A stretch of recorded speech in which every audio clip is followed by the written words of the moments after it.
Well, I've had a promising start to this rather wet, miserable morning. Our sunny, warm weather has all gone and taken a break for a little while. Previously, I demonstrated that the rev counter, the electronic rev counter that's been fitted to this very rare prototype Norton 650 unit twin machine, was reading low, and I was able to demonstrate that it was actually reading 66% of what it should have been showing, compared with a mechanical handheld tachometer that I was able to sort of hold end on to the end of the camshaft in the points housing there. And the fact that the readings were consistently 66% of whatever was really happening suggested to me that rather than being faulty, the clock just needed calibration. I spoke to the owner, and he's very good at digging out all sorts of information, and he actually managed to find and send me copies of the instructions for setting up and calibrating the rev counter clock. So I had a look and followed the instructions, and it's been successful. So I'm just going to put the camera down now. Previously, the highest reading I got on the clock when I rode this machine, I took it up to 3000 RPM indicated on the clock. It actually turned out to be a real 4,500. 1000 on the clock was 1500, and so on and so on. So if I got it showing 4000, it would have actually been doing 6000. Now it's showing more accurate readings, and I've already verified them with the handheld tachometer, but I'm just going to put the camera down, start the bike up, and demonstrate that the clock seems to sort of corroborate the sounds that the engine makes, if you like. It's obviously working properly now. So here we go. Just put this down here for a moment. I think you can see the bike there. Let's switch on.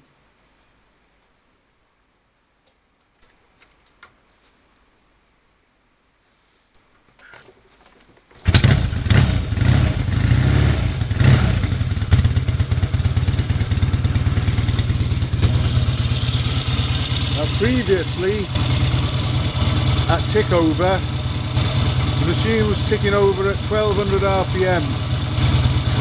It will creep up in a minute. It hasn't been run for about 15 minutes or so. You will see there, showed about 1200 RPM. Previously, it would have been showing about 800.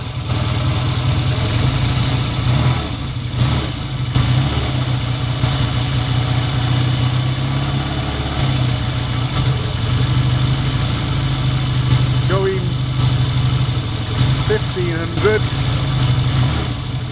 it would have been doing, I think, 2250, if I'm right. It's showing 2000 on the clock as it was. It would have been doing 3000. As you can see, and here, that's definitely not doing 3000 now. That's genuine 2000.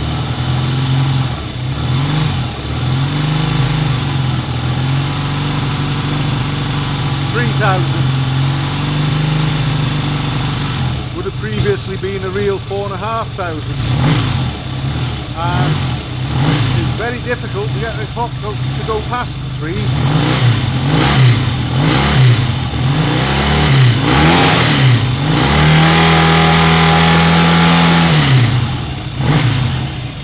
There you are. I got it showing 5,000. That's as far as I'm going with that, because this is an ultra rare engine, of course, but it would never have done that before. So we've got a working rev counter.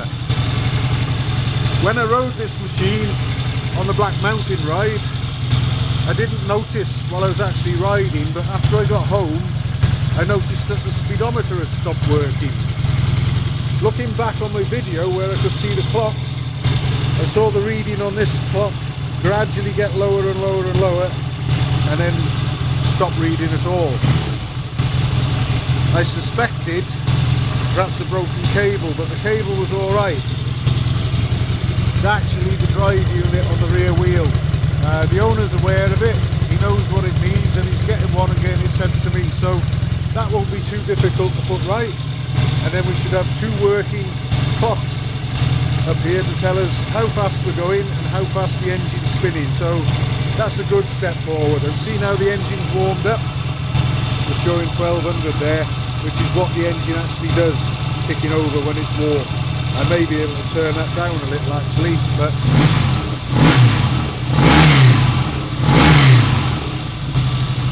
that's working. That's another useful step forward with this very rare and interesting machine.